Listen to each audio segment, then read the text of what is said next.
The room was already failing when they brought him in. Screens flickered across the walls of Kang Dae-hyun's 43rd floor headquarters, casting everything in a sick red pulse error after error scrolling faster than anyone could read. 12 of the most expensive cybersecurity professionals in the country sat at their stations, silent, their fingers hovering over keyboards they no longer trusted. 3 of them had stopped typing altogether. One had his head in his hands. And then the elevator doors opened. A 17-year-old boy in worn jeans and a hoodie that had been washed too many times stepped into the room. He wasn't tall. He wasn't intimidating. He carried nothing except a stillness that didn't belong in a room full of panic. His eyes moved once across every screen. Just once. Then he walked to the central terminal, sat down, and started typing. Nobody spoke. 60 seconds later, the red stopped. The room went so quiet you could hear the ventilation system kick back on. 12 experts stared at a teenager who had just done in a minute and a half what they had failed to do for 3 hours. The man in the black suit at the back of the room, the one everyone was afraid to look at directly, unclenched his jaw for the first time since the crisis began. His daughter was safe. His empire was still standing. But as Kang Dae-hyun looked at the boy who had just saved everything he loved, something moved behind his eyes that wasn't gratitude. It was the specific discomfort of a powerful man who has just been shown something he cannot control. He didn't know yet that this boy had every reason in the world to let him burn. He didn't know yet what was coming next. And neither do you. Stay with this. Because what happens in the next 40 minutes will change how you think about what it means to be invisible, what it costs to walk away from someone you care about, and what kind of person you become when the world has taken everything from you and you still choose to give something back. This is the story of Malik Carter. And it starts 5 years before that room, on the most ordinary Tuesday morning of his life. Malik didn't have mornings that felt like anything in particular. That was the honest truth of existing in the Hillside Group home. The days had a texture of sameness that he had stopped fighting and started using. Wake at 6:30. Shower before the hot water ran out. Eat whatever was available quickly. Be out the door before the noise of 8 other residents made concentration impossible. He was 12 years old, and he moved through his days with the efficiency of someone who had long since stopped expecting them to surprise him. That Tuesday he had a plan. The East Side Library opened at 9.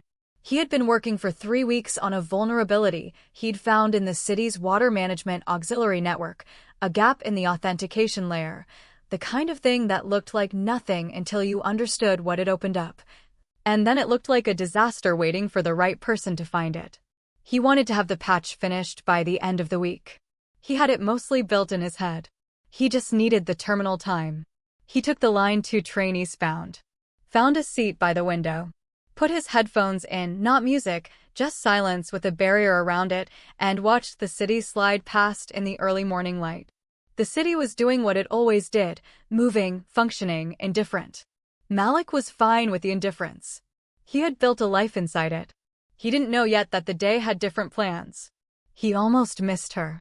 He was coming up the south exit stairs of Hanguk Station, a shortcut he used because it cut 4 minutes off the walk to the library, when he saw a girl at the top of the stairs holding a subway map with both hands and the particular expression of someone trying to look like they know exactly what they're doing while knowing absolutely nothing.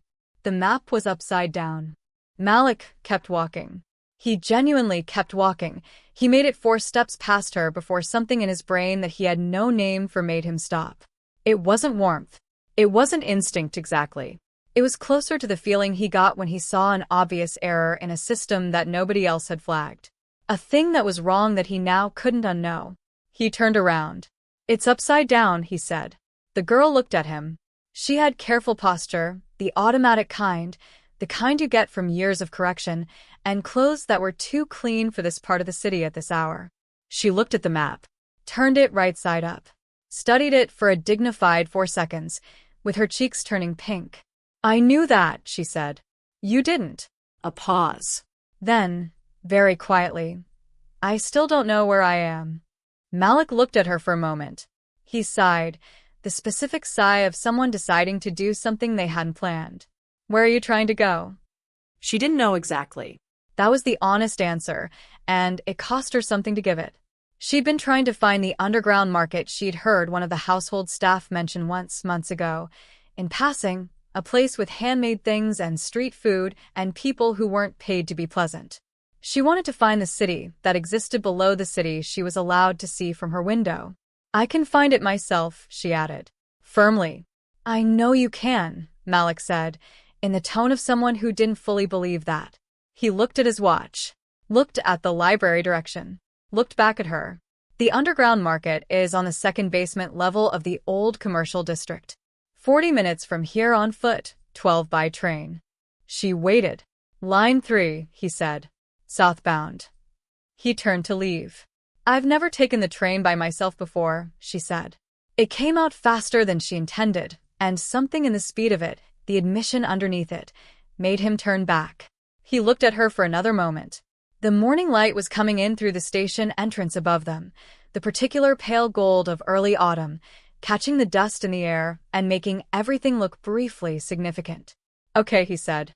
"Just that. Come on." That was how it started.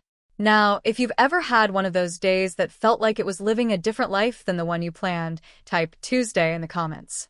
Because this is exactly that kind of story, and I need to know you're here for it. Her name was Suman. He didn't ask, she told him on the train, with the careful casualness of someone offering something small to see what they get back. He told her his name was Malik.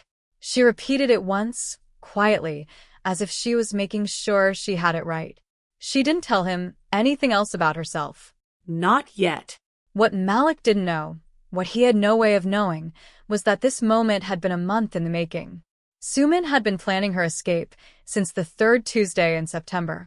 Not planning dramatically. Not with maps and coded messages.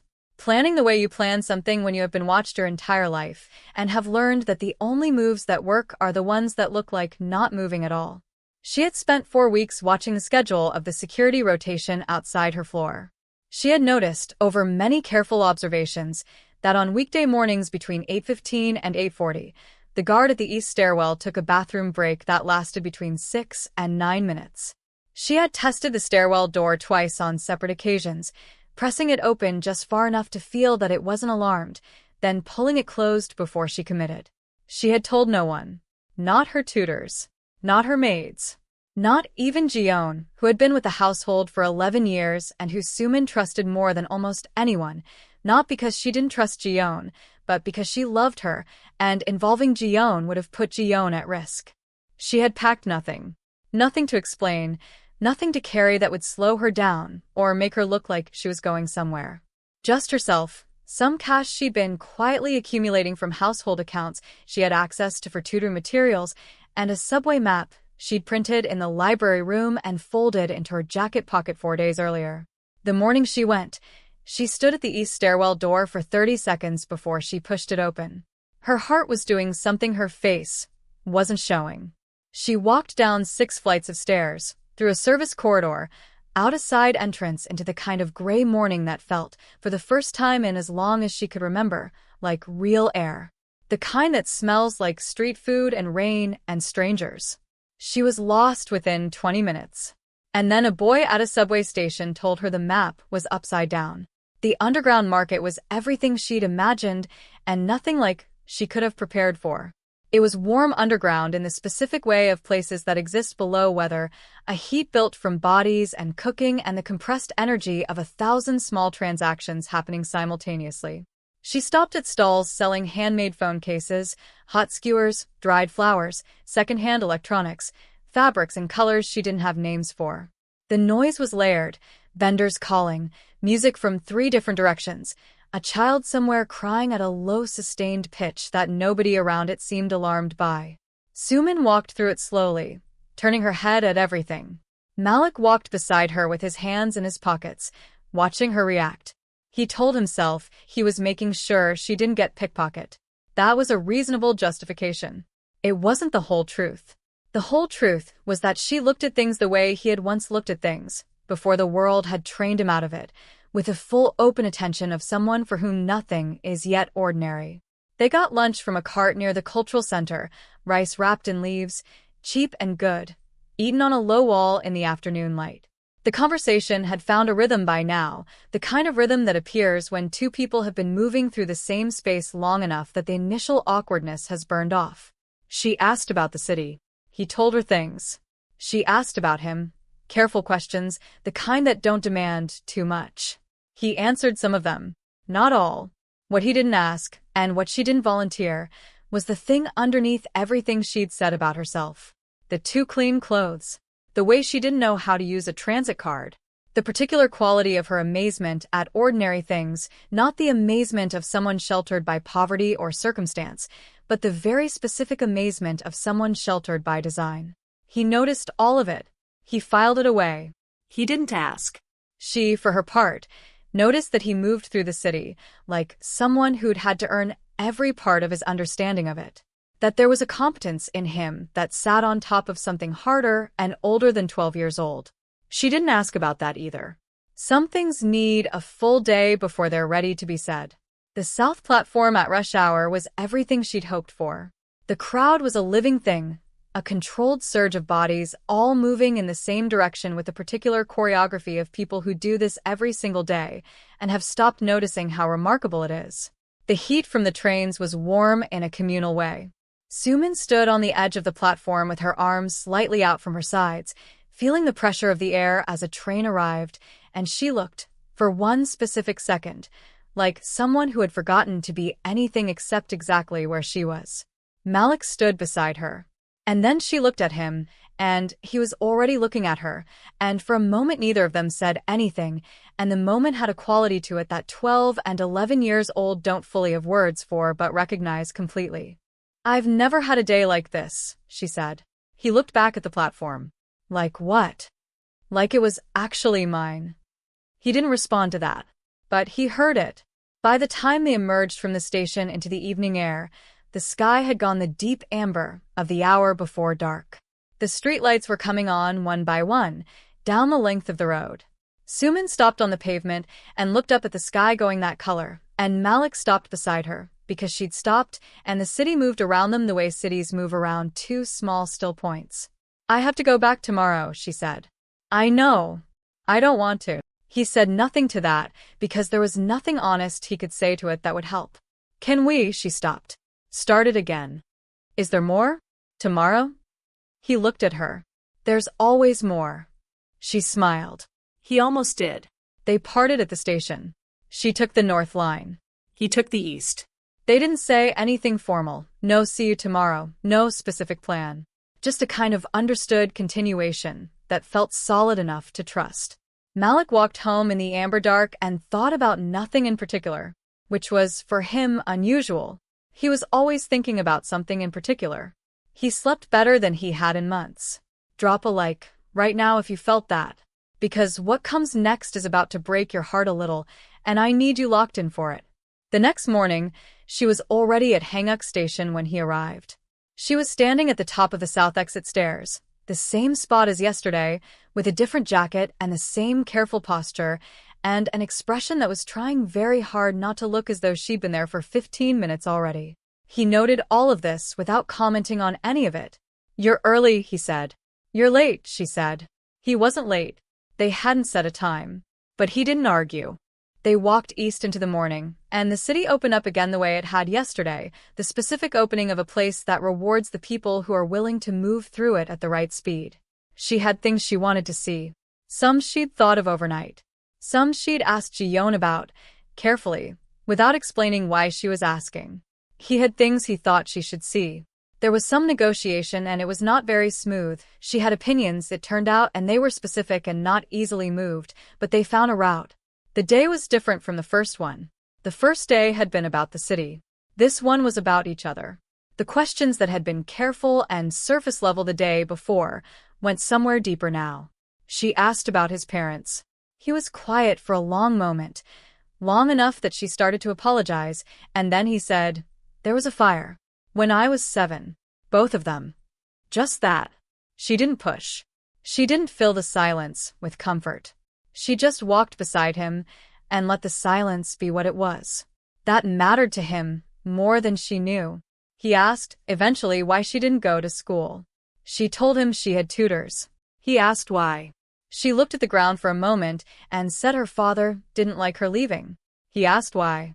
She said very carefully, "He thinks if he can see me, I'm safe." A pause. "He's never asked me if I feel safe." Malik looked at her. "Do you?" She thought about it honestly. "I feel watched." That's not the same thing. He didn't say anything, but he heard it and she could see that he heard it, and that was enough. They ate at a different cart, noodles this time in paper cups, sitting on the same low wall as the day before as though it was already theirs by habit. She told him about the view from her bedroom window, the city spread out below, beautiful and unreachable, like a painting she lived inside of. He told her about the library, about the terminals, about the thing he was working on with the water network, in broad terms, without the technical detail. She listened with genuine attention and asked questions that were smarter than he expected, and he found himself explaining more than he'd meant to. By mid-afternoon, the careful distance between them had become something else. Not erased. There was still something in both of them that held back, that knew better, that had learned wariness at ages when wariness should need to be learned. But beside the wariness, there was something warm. Something that had built itself over 2 days of walking and eating and talking and watching the same things and laughing at the same small improbable things. Something real. By late afternoon, he knew he had to take her home. Not because anyone had told him to. Because he'd been doing the quiet arithmetic of the situation since the previous evening, and it came out the same way every time. She'd been gone since yesterday morning. Someone would be looking for her. And the longer she was gone, the worse whatever waited for her on the other end would be. He knew nothing about her world except that it had the money and the reach of people who didn't accept situations they hadn't authorized. He knew that she knew this too. She hadn't mentioned it. He mentioned it. She went quiet. "I know," she said eventually. Her voice had changed. The light had gone out of it slightly, the way light goes out when someone returns to thinking about a thing they'd been successfully not thinking about. "I'll walk you," he said. She looked at him. Something moved in her expression. Gratitude, and something that wasn't quite sadness, but was adjacent to it. "You don't have to." "I know," he said. Same words. Different meaning. They walked north. She got quieter as they went. The direction itself changed her. He could feel it, walking beside her, the way her steps became slightly less sure, the way her hands stopped moving in the expressive way they'd been moving all day and came to her sides instead. The city she'd been discovering retreated behind her. The life she'd left was getting closer, 1 block at a time. He didn't try to talk her into feeling better about it. That wasn't what she needed. What she needed, he thought, was to have someone beside her while she felt what she felt. So he stayed beside her. They were 4 blocks from the address she'd given him, a building that announced itself by its architecture before you could read any signage, the kind of building that was designed to communicate the status of the people inside it, when the black car appeared. It came from a side street, slowly. Then a second one. Then a third. Malik stopped walking. The cars pulled to the curb. Men in suits got out with the unhurried efficiency of people who are very good at what they do and who have done this before, and who do not consider that their presence might need to be explained to anyone. One of them spoke into an earpiece. Another moved towards Su-min with the practiced calm of someone managing a situation they'd already classified. And then the rear door of the middle car opened. A man stepped out. He was not tall, but he occupied space the way tall people rarely did, with a stillness that made everything around him orient toward him, the way objects orient toward gravity. He didn't raise his voice. He didn't change his expression. He looked at Su-min, and the look contained everything that was about to happen. Kang Dae-hyun. The name arrived in Malik's memory before he could have explained how he knew it. It came from a place he had been building, quietly and without adequate resources, for 5 years. It came from a fire report and a corporate connection, and a building on the east side that wasn't supposed to be occupied. It came from fragments and edges and the specific obsessive patience of a kid with a library card and too much time and a reason that never went away. It came from the names of his parents. Malik stood very still. Su-min looked at her father. Then she looked at Malik. And in her face there was something that he hadn't seen in 2 days, a kind of bracing, a gathering of something that looked almost like shame, and underneath it the very specific expression of someone who has been keeping a secret that they knew would matter and has just run out of time. She hadn't told him. She'd had 2 full days. She had talked about everything and said almost nothing about this one thing, which was the thing that made everything else make sense. Kang's man said something to her quietly. She moved toward the car with the automatic compliance of years of training. At the door she turned. Malik. He didn't answer. He was still looking at her father. His hands were at his sides and his face was showing nothing, but somewhere inside his chest something had gone cold in a way that had nothing to do with the evening air. Malik, I was going to tell you. Get in the car, her father said. Not to Malik. To Suman. The way you say a thing when it is not a request. She got in the car. The door closed. The cars pulled away, and Malik stood on the pavement in the early dark and watched them go, and the last thing he saw before the tinted window carried her away was her face turned toward the glass, looking back. Finding no one on the corner. Because he had already taken a step back. Not running. Not angry exactly, or not only angry. Something colder. Something that had been waiting in a locked room in him for 5 years and had just been handed a key by the girl he'd spent 2 days with, the girl who had laughed at a mural and asked good questions and said her father made her feel watched instead of safe. The girl who was the daughter of the man connected to the fire that killed his parents. He turned and walked in the opposite direction. Faster than was strictly necessary. His chest was tight in the specific way of something being held closed by force, and the amber of the evening had gone gray, and the city that had been opening up around him for 2 days was just a city again, indifferent, moving, cold. He walked home. And the next morning, when Jion, a small, steady woman in her 50s with the unhurried manner of someone who has served the Kong household long enough to have seen many things and to have learned to say nothing about most of them, appeared at the door of the Hillside Group home and asked to speak with a boy named Malik Carter. The woman at the front desk went upstairs and knocked, and a minute later came back down. He says he doesn't want to see anyone, she told Jion. Jion, who had been asked to deliver a message by a 16-year-old girl with red eyes and a composure that was costing her a great deal, nodded once and reached into her coat pocket for the folded note. Can you give him this? The woman took it upstairs. She came back without it. He read it, she said. He has a message back. Jion waited. The woman looked like she would rather not say it. He says, she paused. He says tell her not to look for him again. Jion stood on the front step of the group home for a moment. Autumn air. Gray morning. A street going about its business. She went back to the car. Sat down. Looked at her hands on her lap for a moment. Then she took out her phone and made the call she didn't want to make. In a bedroom with floor-to-ceiling windows overlooking a city she was no longer allowed to enter, Suman sat on the edge of her bed and listened to Jion's voice through the phone. And that was the end of it. If this story is hitting you in the chest right now, share it. Right now, wherever you're watching this. Because the next 5 years are about to change everything. Suman was angry at her father in the way you are angry at someone when you love them completely and resent them completely, and I can't separate one from the other because they've been fused together by years of living inside the same walls. She didn't yell at him. That wasn't available to her. She'd been trained out of it too thoroughly and too young. What she did instead was go quiet in a way that was different from her usual quiet, and Kong, who was a man of extraordinary perceptiveness in most areas of his life, noticed, but did not ask about it. He increased her security detail instead. She understood, with a clarity that was new and somewhat cold, that this was what love looked like from inside her father's particular logic. Not cruelty. A kind of blindness that wore the mask of protection. She was supposed to feel grateful. She mostly felt like the walls had moved closer. She thought about Malik more than she wanted to. She thought about the way he'd looked on the pavement when the cars arrived. Not scared, not small, just still, in the specific way of someone recalculating everything they thought they knew about a situation. She thought about the step he'd taken back. She thought about the note she'd written and the message that came back, and the message lived in a specific location in her chest that she couldn't make smaller no matter what she did.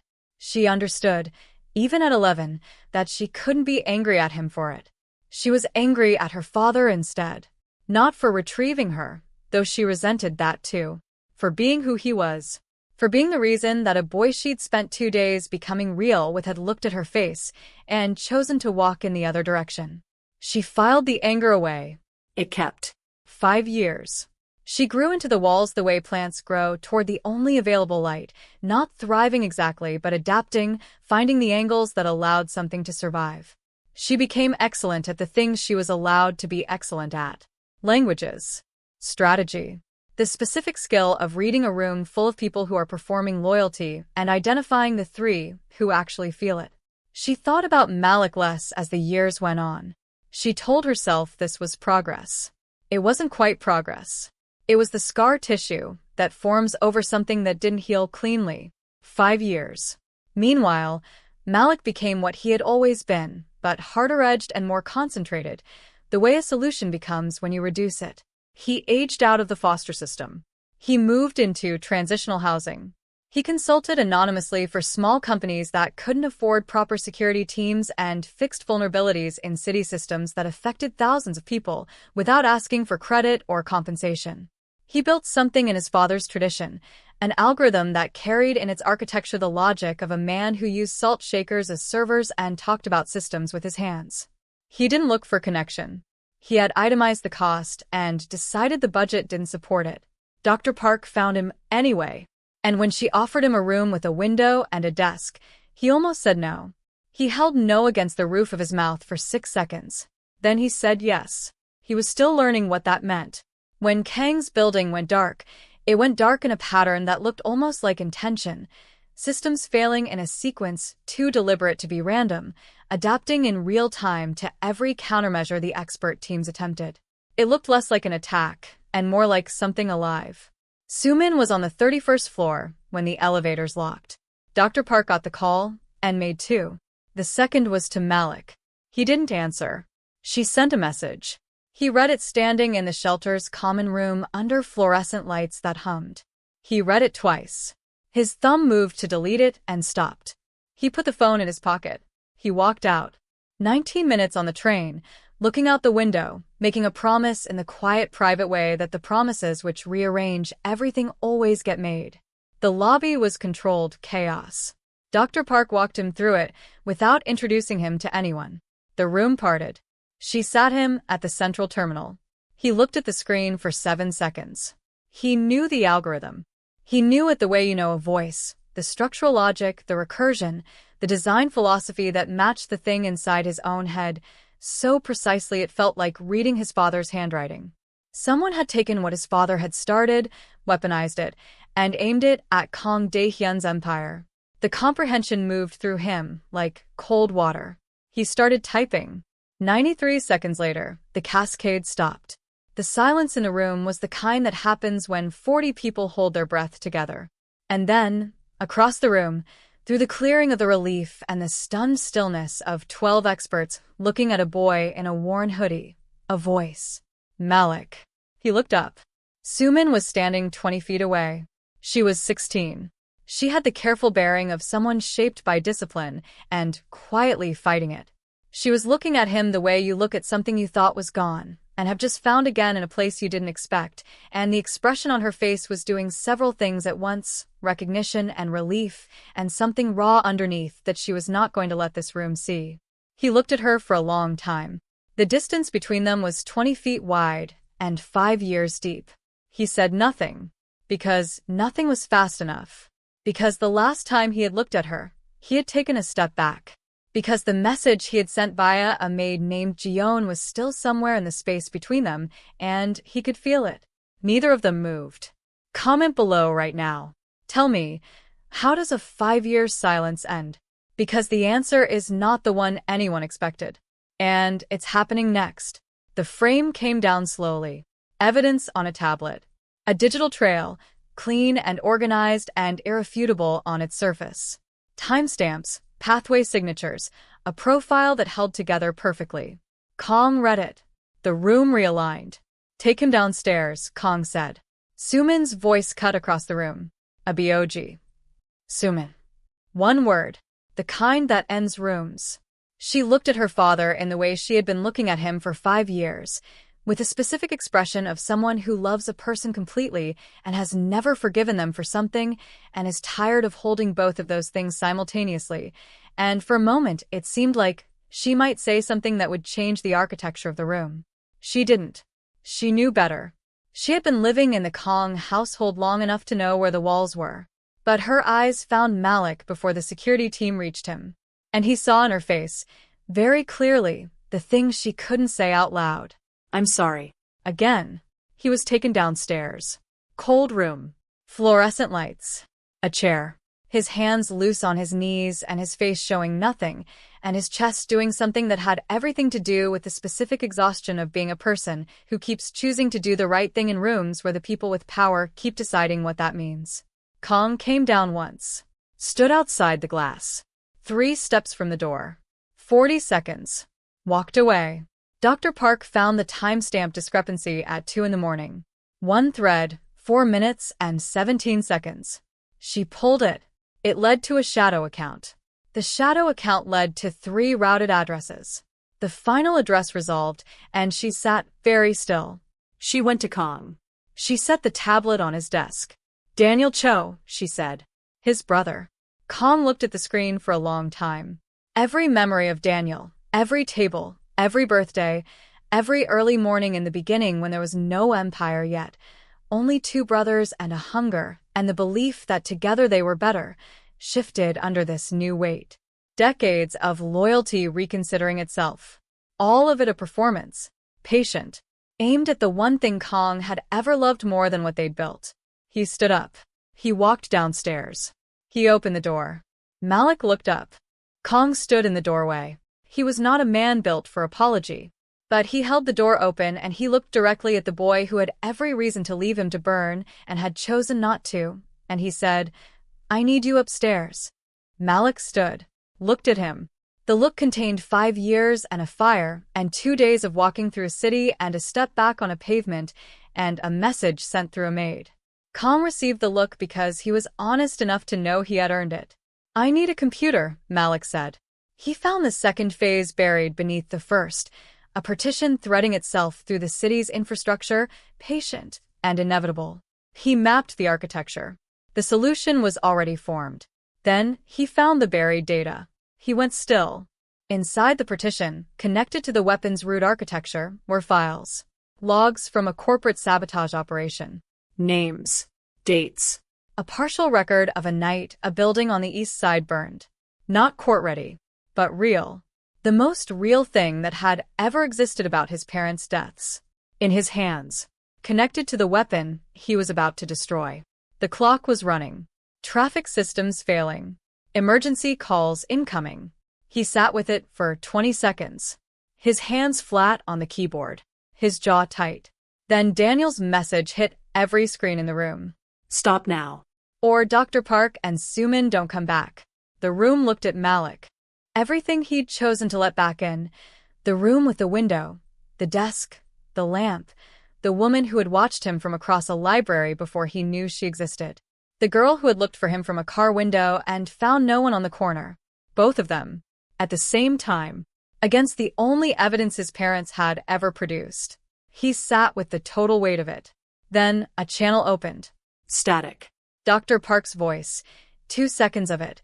Cutting through with the urgency of someone who has found one way to say one thing before the line dies. Do it. He looked at the screen. He thought about a fire. He thought about an empty room. He thought about a map held upside down. He thought about 2 days walking through a city with someone who laughed at small things and asked good questions and said she'd never had a day that felt like hers. He thought about his father, using salt shakers as servers.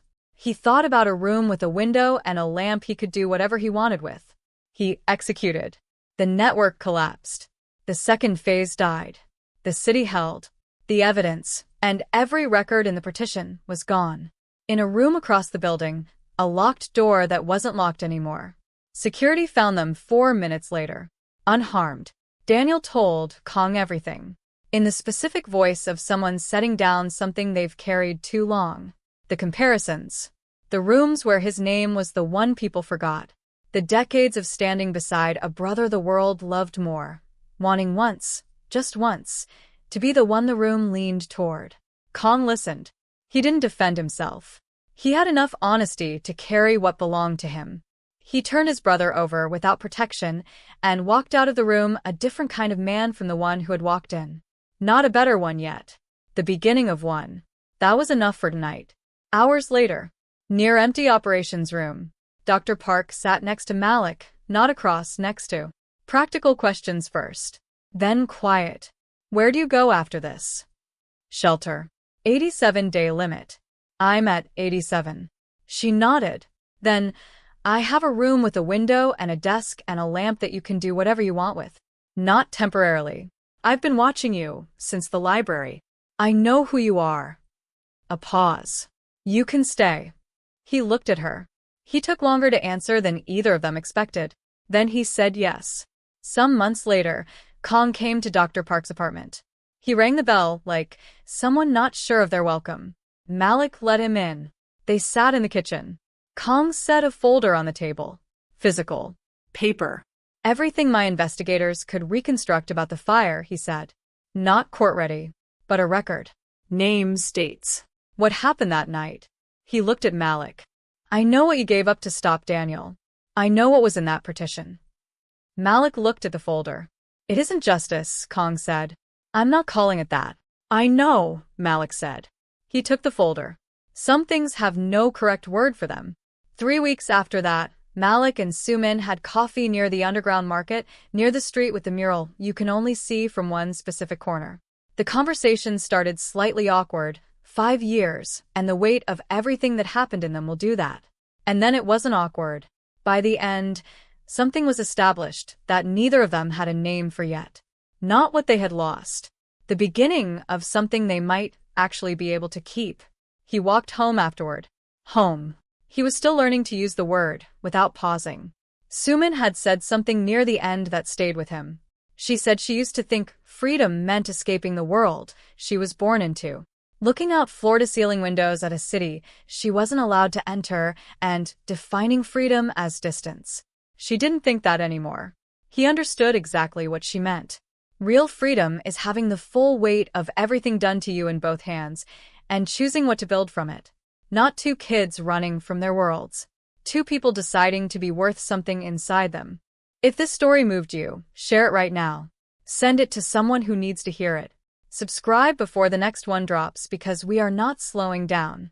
This was the story of Malik Carter, the boy the world filed and forgot, who became someone the world couldn't explain, who had every reason to let everything burn, and chose instead to build.